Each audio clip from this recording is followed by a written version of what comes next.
पण त्याच वेळेस आमचे मित्र विलासराव होते चांगले, ते अर्ज भरायला आम्ही दोघं एकत्र आलो. तर विलासराव म्हटले तुम्ही भरा, मी अपक्ष भरतोय.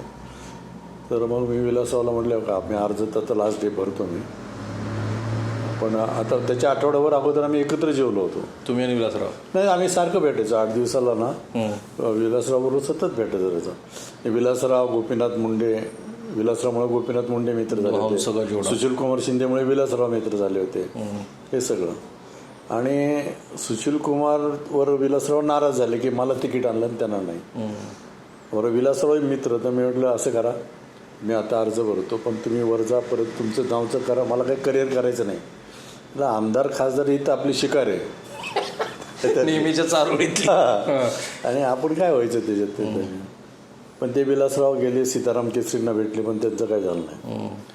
आणि मग पुढे तेव्हा विलासरावांना पक्षात पवारांचा विरोध होता की कुणाचा विरोध? सुशील कुमारची त्यांची नाही, त्यांचं काय दिल्लीला काय होतं, दिल्ली काय करते नेहमी BC किती, OBC किती, आमके किती, एकाच आडनावाचे नको. मग शिवाजीराव देशमुख यांना दिलं होतं आधी, आणि त्या पक्षाचे अध्यक्ष होते. मग 2 देशमुख नको.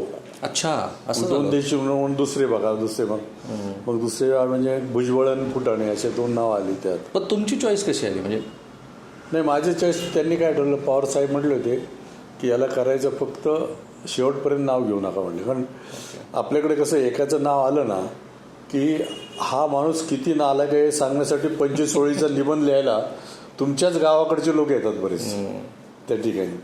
आणि माझा जेव्हा तिकीट मिळालं तर नगर जिल्ह्यातले मला फक्त यशवंतराव गडाख यांचा मला पाठिंबा होता. बरं.